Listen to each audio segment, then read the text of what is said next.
Vic Mignogna, welcome back to the program. Thank you, my friend. Glad to be back. Yes, Vic. Dude, how are you? I'm excited to be here. I'm excited to see you. This is awesome. Excellent. I like the keyboard setup you got going there. Thank you. Thank you. I've watched you in the studio mixing some music, and you're kind of a master yourself. It's pretty impressive. I appreciate that. I appreciate that. Clayton's a master of chopsticks and heart and soul. Yeah. Well, I love Chinese food, so yeah. Okay. Yeah. Not what I mean. Just makes me hungry. My chopsticks. We did last week, and there was some on all our ends. So we're just going to redo it today. It won't be as long as last time. Let me start out with this question. To Boldly Go, parts 1 and 2. Unbelievable 2-part episodes. Thank you. Was it always your intention off your wife, Dr. McKenna?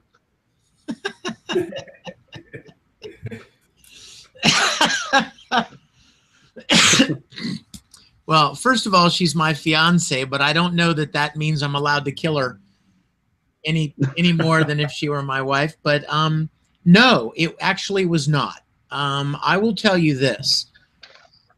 As we were forming the ideas for our finale, the main thing we wanted to address was, how do we leave everybody where they were when the motion picture picked them up? What in the world would ever happen in Captain Kirk's life to make him take a desk job? What would ever happen in Spock's life that would make him feel like he's got to return to Vulcan and purge whatever emotion is still in him? And as we talked about it, the answer seemed rather obvious. And that was, we should probably kill off some of our important, beloved crew members, like Kipley Brown as Smith, like Stephen Dengler as Drake. But when we decided that McKenna was going to be, I mean, she's not in the motion picture, right?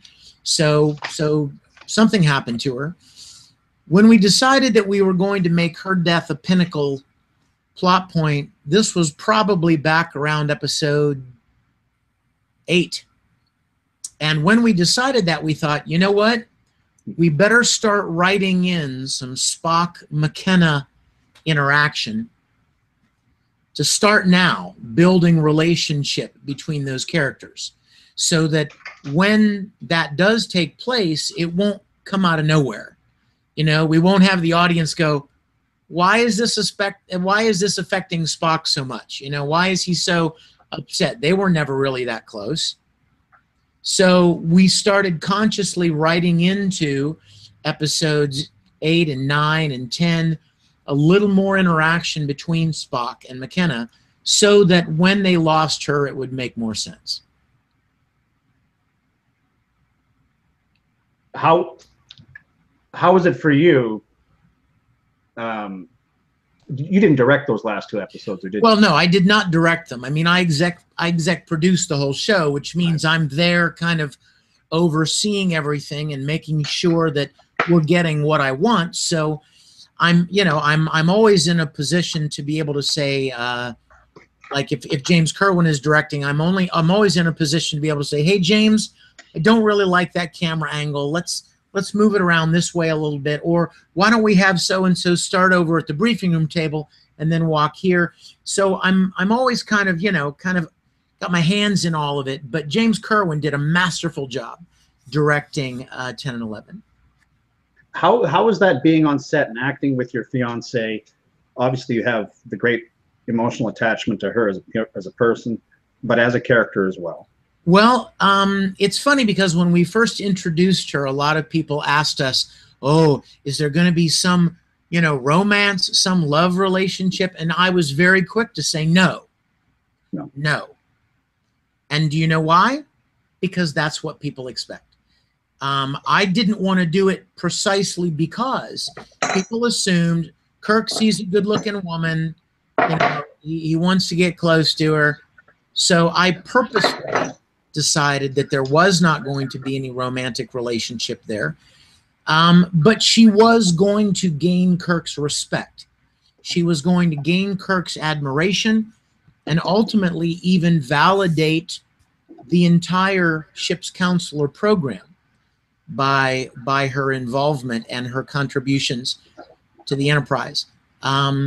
Michele is an extremely talented actress, and I'm very, very proud of what she did with the character, and being there on set with her when she was shooting those final moments of McKenna's death were very emotional. I mean, she did an amazing job. How does it work with the teleporter? Because is she standing there, or is that digitally put in? No, she was actually there. In order to be able to have her in the set, we have to shoot it twice, basically. What we do is we lock the camera down so the camera does not move. And then we will knock off 15, 20, 30 seconds without her in the shot. So it's just the empty transporter chamber. Then we'll bring her in and we'll talk her through the emotional moments. And then what you do is you do a half dissolve, right? You do a half dissolve between those two images, and what you end up getting is a ghost image of McKenna where she's kind of see-through, but she's there, and everything else lines up perfectly. And then I hand that shot to our VFX guy, and he puts the shimmering, materializing effect over top of it. Is that how they did it is that how they did it in the original? In the original, yes. In the original episode, in the original series, they would stand there and go, energize. And then they would stand there for like 8 seconds, frozen. And then they would step out, and the camera would continue rolling. They would take those two pieces of film and overlap them.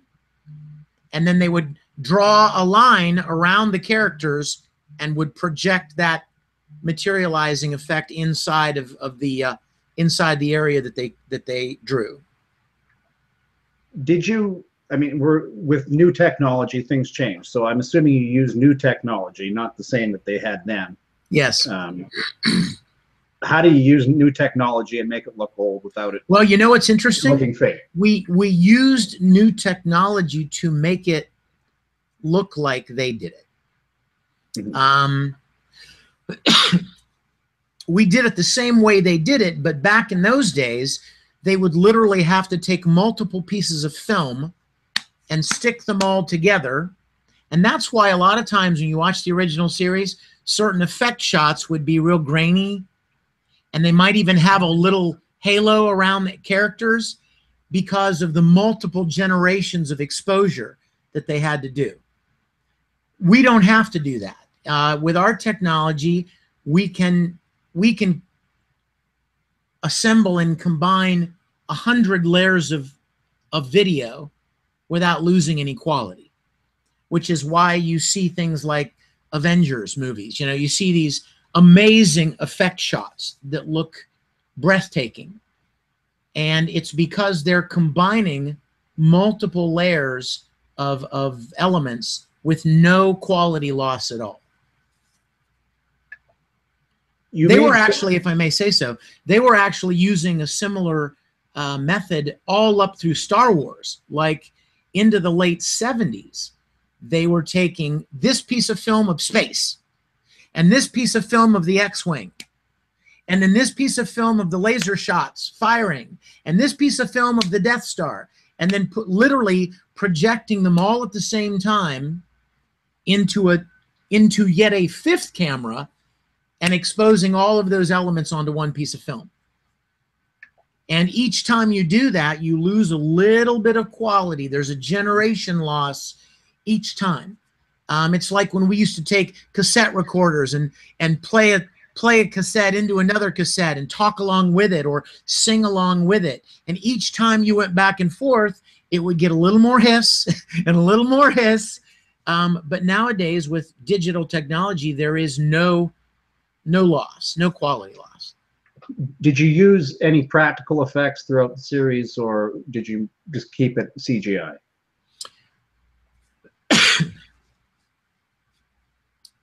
In episode 10, when they go down on the planet and that phaser drone, that security drone comes up from behind the lab entrance and starts chasing them, that was an actual thing that we shot on green screen. A lot of people said, hey, let's make something CGI really cool and, you know, and just, and, you know, and do it that way. And I'm like, no, what would they have done? They would have built something and they would have hung it in front of a blue screen and shot it, and then they would have moved it around the frame. Or, I mean, we even toyed with hanging it from a string, like they did in the original series. And the only reason we didn't do that is because when you did it, it would kind of sway back and forth, and it looked so bad. We're like, no, we can't do that. Like in Requiem. It was nice that the starship could turn now, and that was kind of neat. Exactly.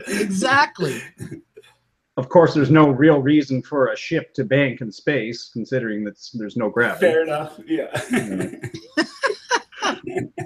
But that's like the physics of Star Trek. I interviewed Lawrence Krauss, who wrote that book. That's a great read for anyone. Yes, and let me just tell you, with all of our effects, especially like our Enterprise model, I really believe that our Enterprise model is the most beautiful thing I've ever seen, because it was created to look like a model. It was created to look like a physical toy, not, you know, not some huge, massive, you know, J.J. Abrams kind of a massive ship, but to look like it was an actual 11-foot model with the light playing off it the same way and being lit and exposed the same way. I'll tell you something interesting. This is a funny, interesting story about special effects. I had a friend who built an Enterprise model in a CGI program, okay? And he thought, well, the Enterprise is 911 feet long. I'm going to build the ship 911 feet long digitally. And then he started trying to set up camera shots, and they never looked right. He couldn't seem to get the ship to look like it looked in the original series. And then he figured out why. There never was a 911-foot ship. It was an 11-foot long model. And when you take those mathematics and you shoot an 11-foot long model with a 35mm lens or a 50mm lens, that's when you get the classic, iconic shots of the Enterprise. And our VFX guy, Mark Bell, did exactly that. He built the model to the right scale, and then even in a digital environment, you have to use a camera and tell the camera, this is where I want it to be, and this is what lens I want to use. And so he used the same mathematics that they used when they shot the original camera plates, original ship plates. Yeah, I was going to say with the string there, I was thinking of that episode, Requiem for Methuselah, right? Yeah, with the M4, with the little, that's exactly what we originally tried to do, and it didn't work because the thing swayed. So what we did was we put it on a pole, like a stiff, like a ½ inch in diameter pole, and we moved it that way. And the pole allowed us to rotate it too, because it was shooting in different positions.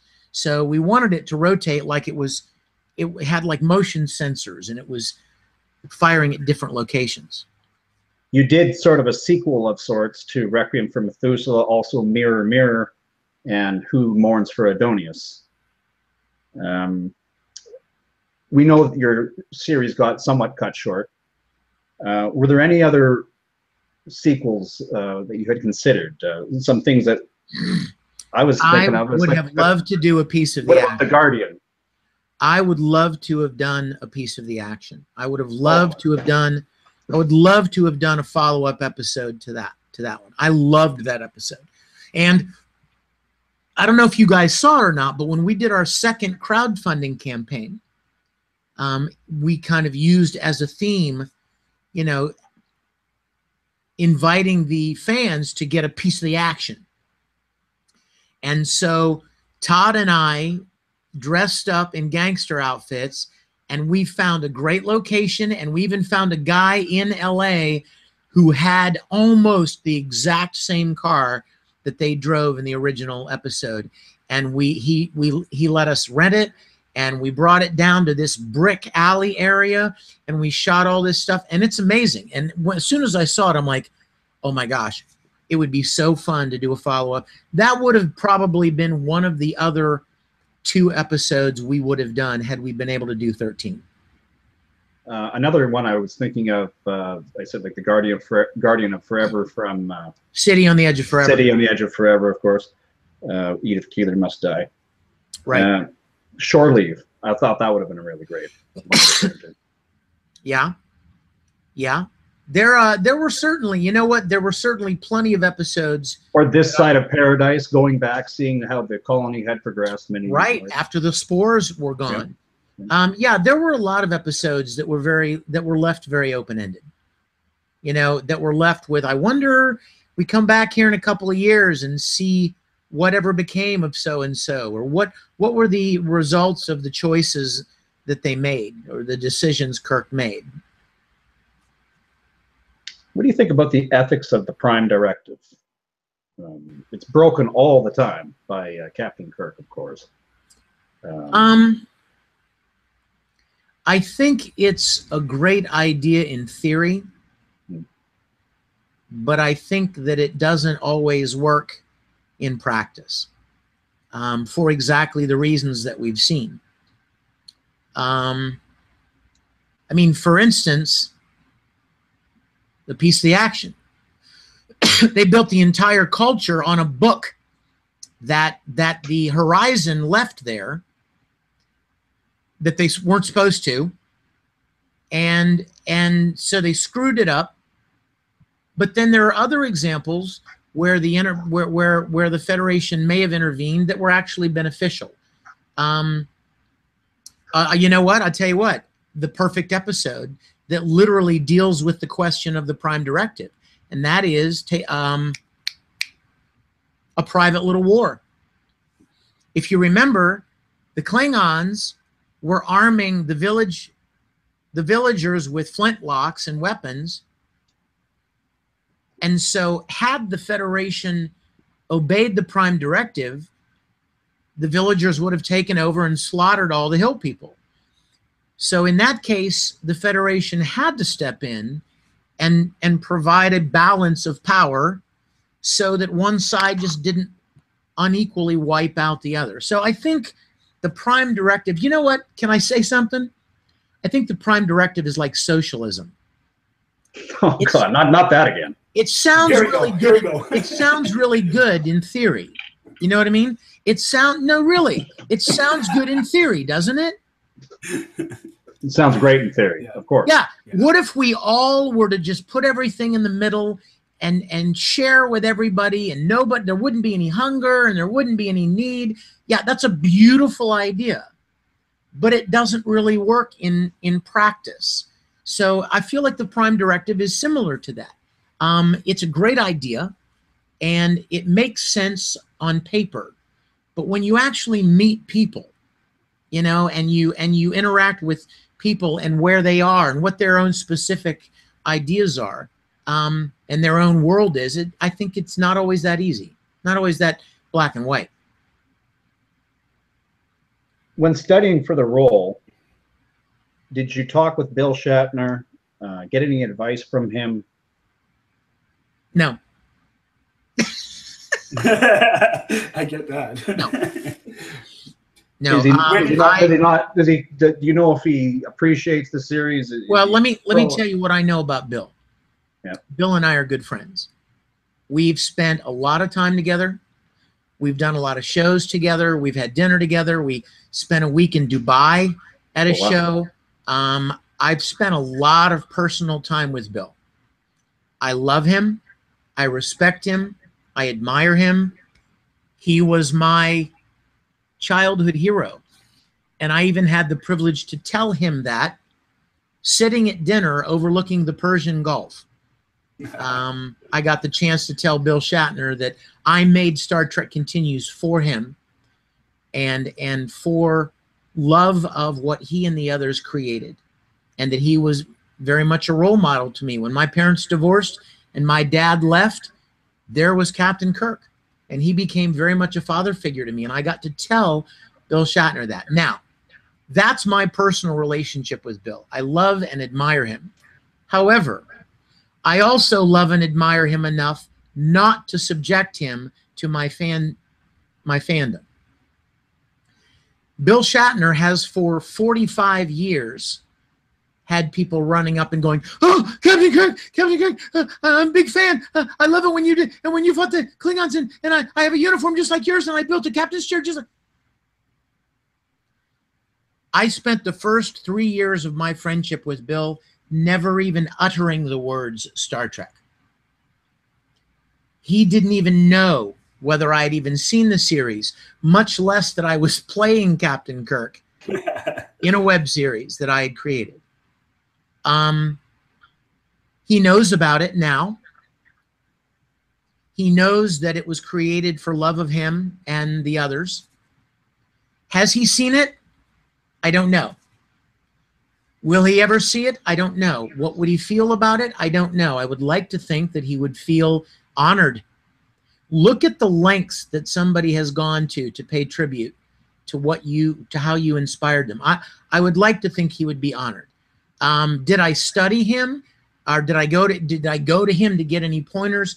No, but I will tell you that when I was a little boy, I sat in front of that 19-inch black and white television with my eyes as big as they could be, and I absorbed every single thing about Star Trek, including the person and the personality and the movement and the attitude of Captain Kirk.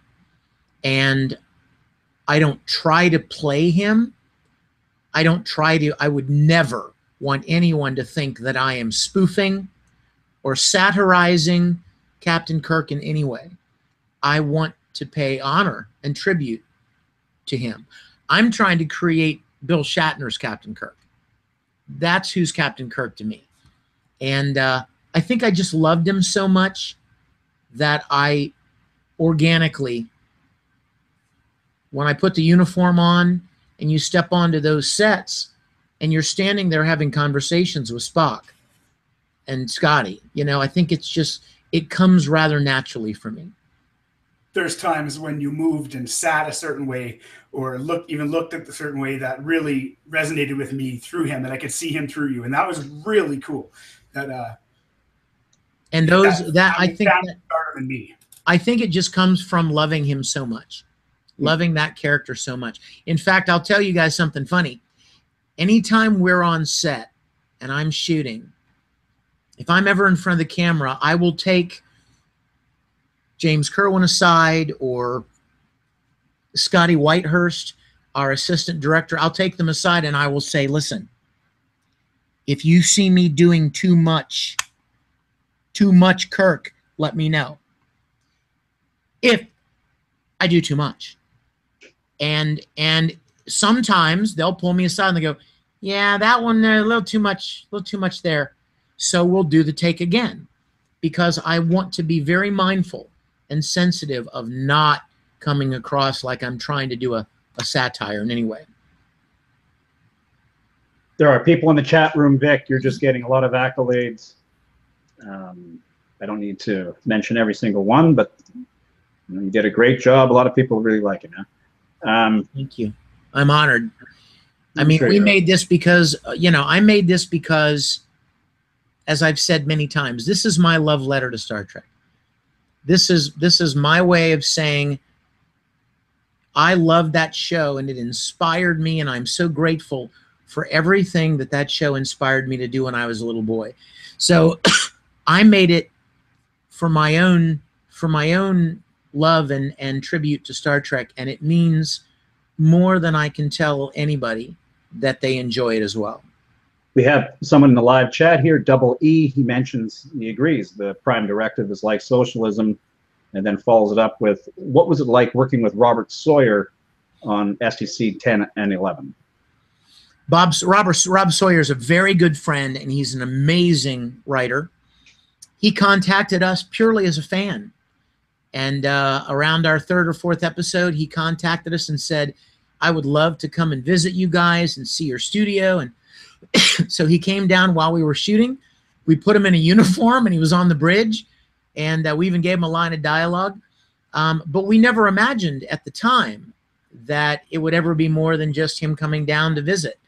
And when it came time to write our 2-part finale, Rob said, hey, I'd love to write it. And we were like, really? Wow, we would be honored. I mean, he's an award-winning, you know, very well-known sci-fi author. And so we gave him the basic outline of what we wanted 10 and 11 to be about, and he knocked it out of the park. What an amazing guy. And we talked about this before, but the audience didn't hear it. John Lancie in What Ships Are For. Yeah. I don't know how many years has it been, right, since he was Q? How amazing was that? He was great in it. He was great. And he was way better, I thought, than he'd ever been before. Although Star Trek, you're not paying him. How did that all come about? How did you get John Lancie on board with that episode? And how did the premise for that episode originate? I love your questions. First of all, the premise of that story literally was born out of the fact that when I was a little boy, and when a lot of people first discovered Star Trek, they discovered it on black and white television.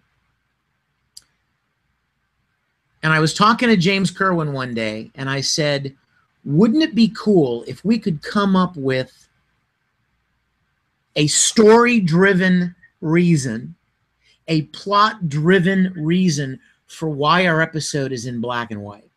And we could actually see classic Star Trek in black and white again. And we came up with this idea about this planet that had a certain radiation canopy around it that blocked certain light spectrum and color spectrum. And then it turned into this perfect story about immigration or even racism and people only being able to see in black and white and not realizing the differences between themselves and others. And it was a beautiful allegory. And it was literally, the story was literally born out of wanting to come up with a reason to shoot an episode in black and white. I've done a lot of convention appearances with John Lancie. I've done a lot of Comic-Cons, and I've been at conventions signing as a voice actor, and he's been there for Star Trek Next Generation, and he and I became friends. We've shared a car to the airport several times in LA, and to his house. So when we finished the script for episode 9, and I started thinking about who I was going to try to cast for these roles, I thought, oh my gosh, I wonder if John would do it. He didn't strike me as the kind of person that would be involved in a fan production. Just, he's a very professional actor. He's very experienced and gifted. And I thought, well, you know what? Nothing ventured, nothing gained, right? So I called him. I had his cell number. I called him and I said, John, I do that Star Trek series. He goes, yeah, how's that going? And I said, it's going good.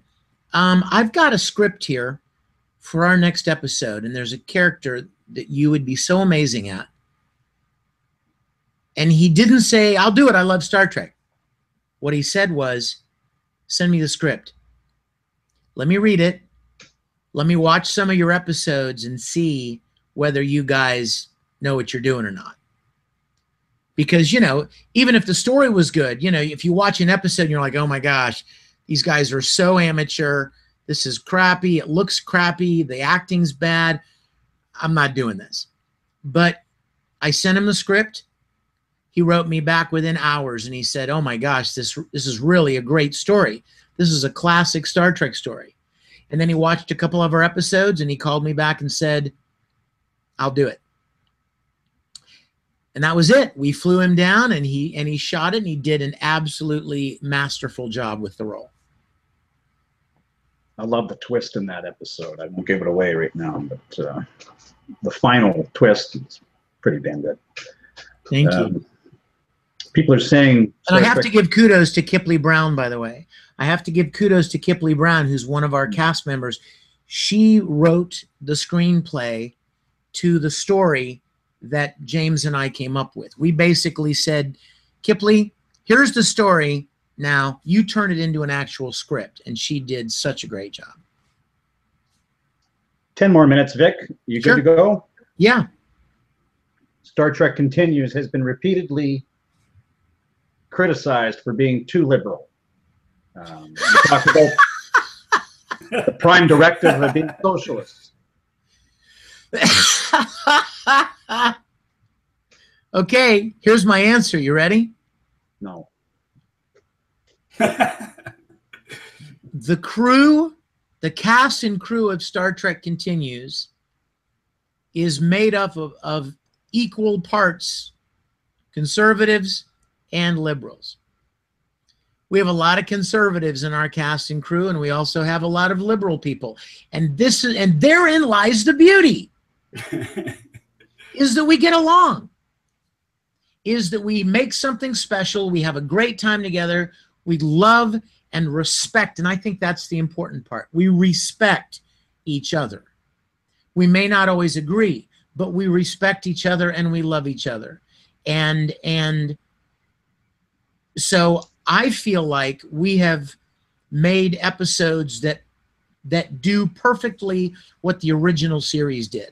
And that was present an issue on which there are two sides, and then let the audience use their brain.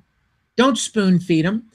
Let the audience use their minds and their intellect to decide what they think about a particular issue.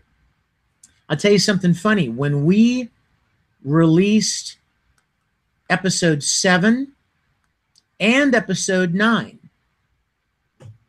our social media lit up with people. But here's the best part. Some of them said it was too liberal, and others said it was too conservative. Now, for me, what that tells me is we did it exactly right. What that tells me is we did exactly what we intended to do. We did not lay down, this is one way of looking at it and the only way, and if you don't agree, you're an idiot. We laid both sides of an argument out and the legitimate rationale behind some of these issues on both sides, and then let the audience decide. So for people that think we're too liberal, I would tell you that you'll be interested in knowing there are plenty of people out there that think we're too conservative as well. I interviewed Todd Habercorn on Star Trek Continues, and Todd, for the set, I guess now that you're destroying it and dismantling it, you'll be able to sell that off, or rather give it away, I should say. I'd like to know when that's coming. And well, you might want to ping Todd on that one. And the set is not being torn down or dismantled. That would be a crime against humanity. We are working on possibilities and things that can happen with the sets to keep them standing. We certainly would love for people to be able to continue to enjoy them. I mean, there are only 2 places on the planet where these sets exist like this, and it would be a pure tragedy to, for one of them to be destroyed. But you make sure and stay on Todd about that, because he owes you that. Even if it's fake, I just want something.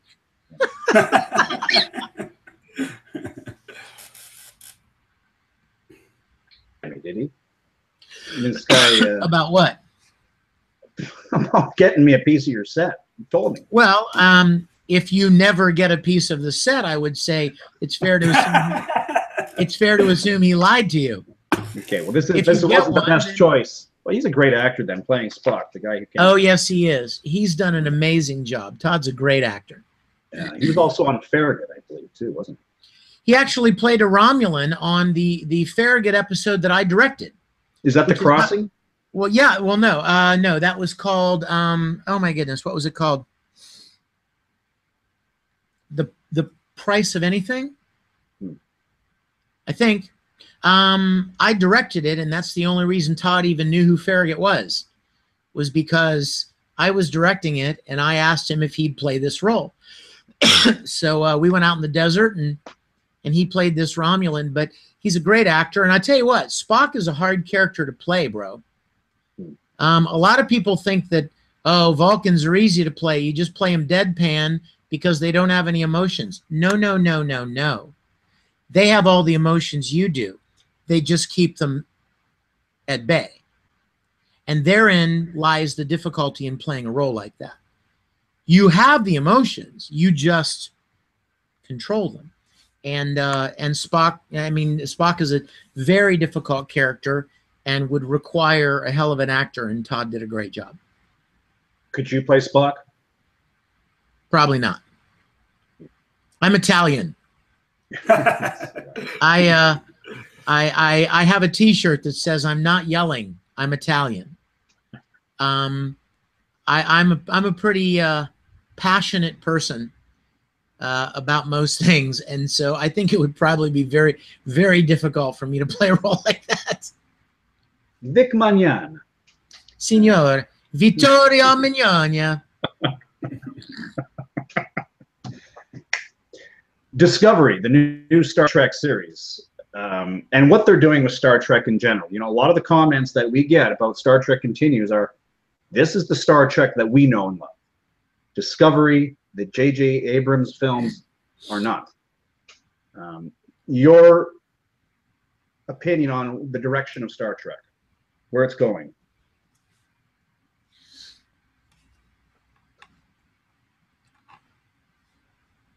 The original series is the Star Trek that resonated for me.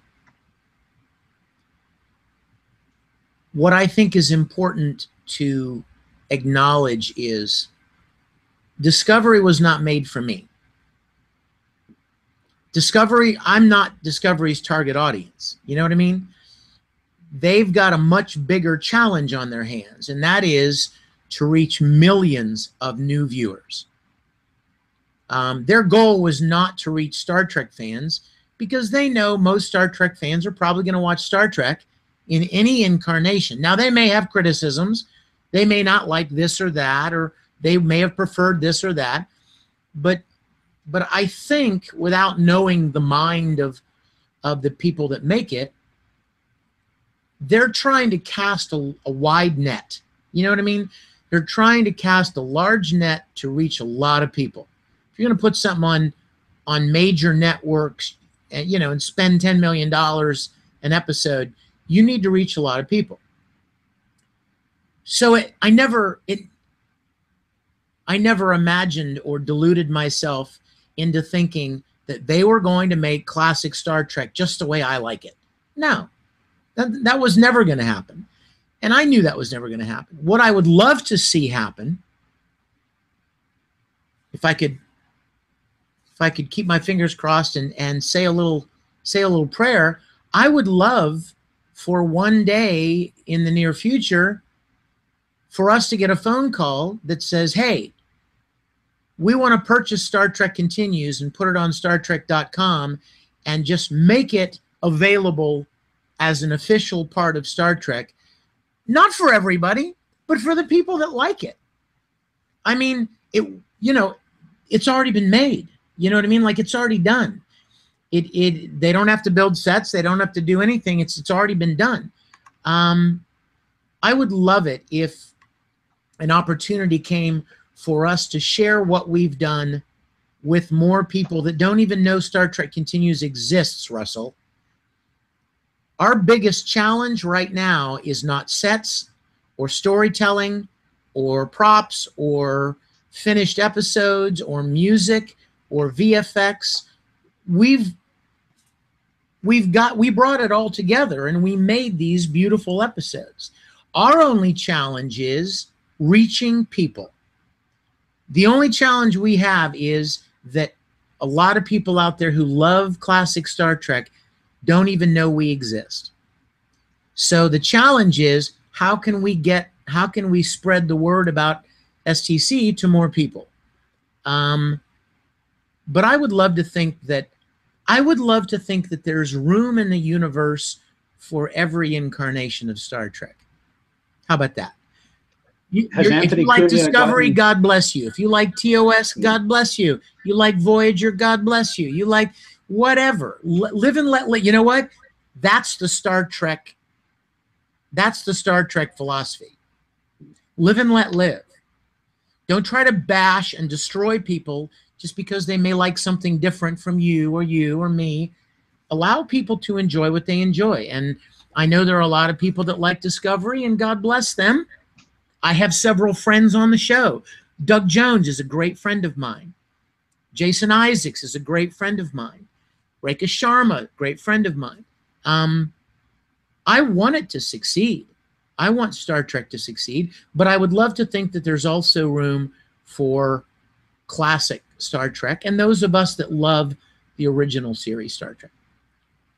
Has Anthony Cumia reached out to you again to have you come back on the show? You know what? He hasn't. I would love to drop him a note and come back now after all we've accomplished. Yeah. I would really like that. I would love to talk with him again now that we've finished our series. Yeah, and Ali should set that up, of course. Well, you both are supposed to be back on the show. Maybe it'll be in the future. We'll see. And go to Little Italy for some eggplant. There you go. Get some pasta. You know, if CBS picked up Star Trek Continues and put it on their website, they would be sanctioning. They would be saying it's okay for fan fiction to exist, and we know that's not what they're saying at this time. Well, let me comment on that, Russell. Yeah. What they would be saying is, we allow this. That doesn't mean they allow everything. If you own something, Russell, you have the right to decide where and how it's used, right? So if you give me permission to use something that you own, that doesn't mean you gave permission to everybody. You control how your property is used. CBS has the right and privilege to decide how their IP is used.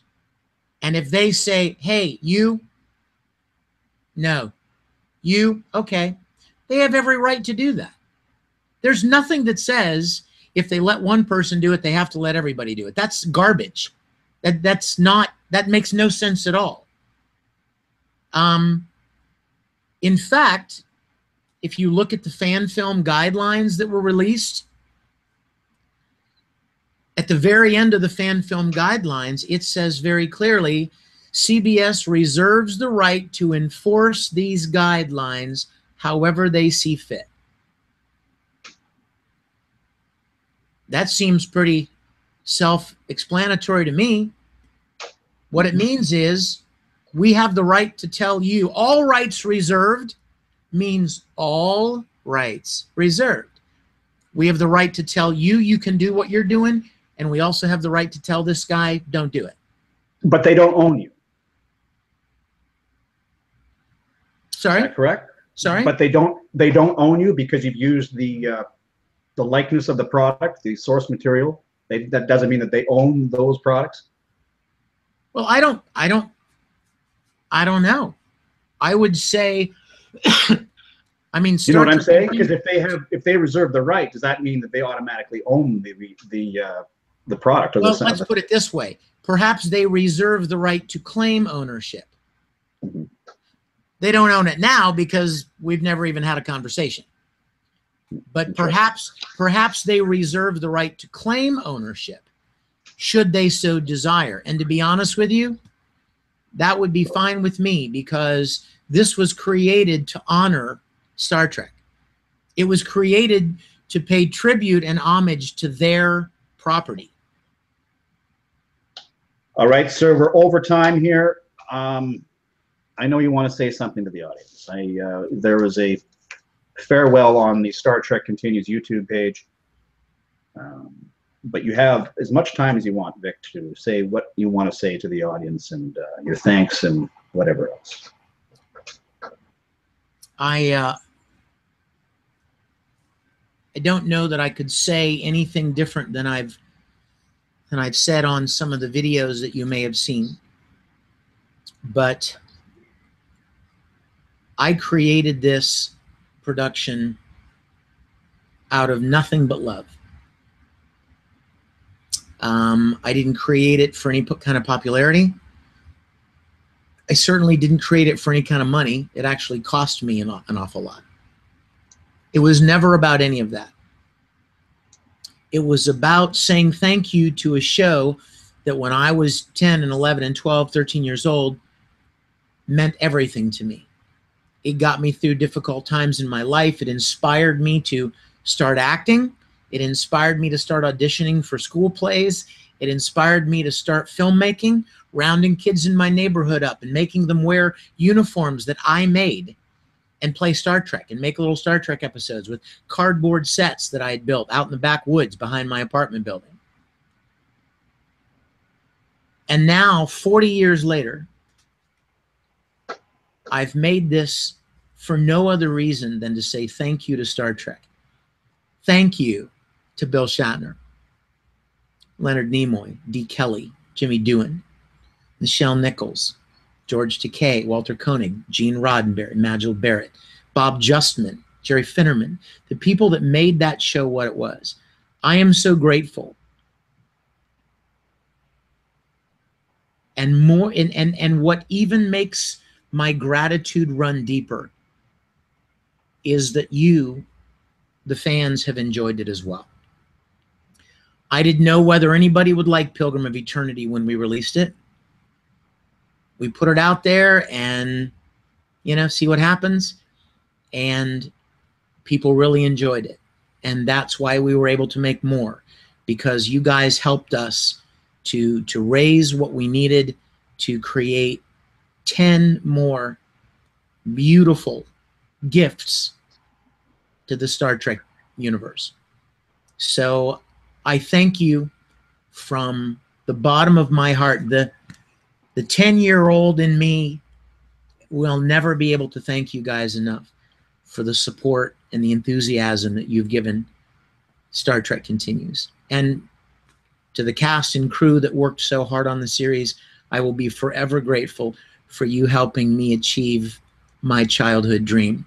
God bless all of you guys, and I would just ask you to share Star Trek Continues with the people in your lives. Let them know it exists. If you have somebody you work with or go to school with, or somebody in your family who you think, oh, I think they like Star Trek, tell them about Star Trek Continues. Spread the good word, spread the love, and it'll be interesting to see where things go in the next couple of years. But for now, we did what we set out to do. We couldn't have done it without you guys, and I will be forever grateful. Forever. Vic Mignogna, once again, an unbelievable show. I'm going to miss talking with you. Clayton, to the audience, where can they find the show? Not that it should be difficult. StarTrekContinues.com. There's a Star Trek official Facebook page, Tri-Valley Geeks, and Star Trek official page. Thanks for showing up and watching us. Thank you for everybody in the chat to watch us. Thank you, Vic, for being here today. This is something pretty special. You talk about the 12-year-old boy sitting in front of the stardom, and I got Captain Kirk here, and that's cool. And I want to thank you on behalf of everybody for what you did, for continuing the legacy and being true to the show and taking this as your own heartfelt project and making it available to all of us Star Trek fans and to future Star Trek fans and a new generation and anybody that got to be a part of it because of your brainchild. This is just too cool. Shooting it, the music, keeping it in 4:3 screen, keeping true to the story. The whole thing was just amazing, and I'm just excited to be a part of this and really don't want the show to end either. So for everybody that's been a part of this, thank you very much. This is one of my top shows that I've been on for sure. Thank you guys. Thank you. Vic Mignogna, thank you so much for being a guest again on the program. Thank you, guys. Thank you. Take care, buddy. Bye-bye.